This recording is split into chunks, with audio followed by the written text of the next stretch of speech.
최근에는 텔레그램을 이용하는 사람들에 대해서 전부 다 범위가 있는 것처럼 이렇게 근데 익히 아시는 것처럼 텔레그램은 지금 대통령께서도 이용하시는 것으로 확인된 매체입니다. 혹시 대통령에게 텔레그램 메시지 받아보신 적 있으십니까? 법무부 장관님께 한번 여쭤보고 싶습니다. 사실 이게 법적으로 어떤 판단하기 위해 가지고는 이게 매개가 어떻게 되고 기작이 어떻게 되느냐도 중요하지만 실제 내용이 무엇인지를 다루는 것이 더 중요하다고 생각합니다. 그래서 일례로 예를 들어서 텔레그램으로 예를 들어 성경 구절을 보내면은 그건 전혀 범죄가 아니지만은 예를 들어 비둘기 다리에 묶어가지고 성착취물을 날려 보내면 그거는 범죄거든요. 그러니까 이건 매개물과 전혀 관계없이 내용을 저희가 바라봐야 되는 사안이다.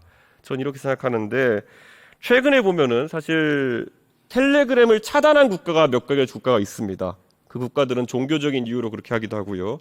테러에 대한 정보 유통 때문에 그렇게 하기도 합니다. 그런데 이런 성착취물이나 이런 것들을 유포한다는 이유만으로 이런 매개를 처벌하거나 아니면 매개를 차단하는 것이 옳다고 생각하십니까? 이 부분을 방조나 등등으로 처벌하려면 더 많은 요건이 부과되어서 그 방조로 처벌할 수 있는 요건들이 구비되어야 가능할 건데 그 제일 중요한 거는 인식하고 있느냐. 그 인식을 했을 때에 그 인식 이런 상황이니까 이걸 막아달라고 우리가 구체적으로 요청이나 요구를 하지 않으면 단순하게 뭐 그런 플랫폼을 이용해서 정보물이 떠돌아다닌다는 이유만으로 수사하기는 상당히 어려울 것이라고 생각합니다. 최근에는 텔레그램을 이용하는 사람들에 대해서 전부 다 범위가 있는 것처럼 이렇게 묘사하는 상황도 많이 생기고 있습니다. 그런데 익히 아시는 것처럼 텔레그램은 대한민국의 상당히 많은 정치인들과 그리고 심지어 대통령께서도 이용하시는 것으로 확인된 매체입니다. 혹시 법무부 장관께서도 대통령에게 텔레그램 메시지 받아보신 적 있으십니까? 뭐 텔레그램 여러 사람으로부터 주고받고 합니다. 뭐 특별히 범위가 있는 사람들이 쓰는 메신저라고 생각되십니까? 뭐 쓰는 사람마다 다르겠지만 보통 사람은 범죄를 위해서 사용하지는 않는다고 생각합니다. 예. 혹시 수사기관에서 해외 메신저나 아까 제가 언급했던 애플 같은 기관에 뭐 테러나 이런 위협이 아닌 경우에 수사 협조를 실제로 받아내는 경우가 있습니까, 그럼? 쉽지는 않은 것으로 알고 있습니다. 그럼 이번에도 혹시 그러면 뭐 법무부가 뭐 더 강력한 편지를 쓴다 뭐 이런 거 말고 어떤 새로운 방법이 있을까요? 제가 지금 당장 방법은 생각나지 않습니다만 다양한 방법으로 저희들이 수사 협조를 요청하는 형사사법 공조 같은 일을 하고 있는 것 같습니다. 그런데 응해주지 않는 경우가 꽤 많이 있는 것으로 알고 있습니다.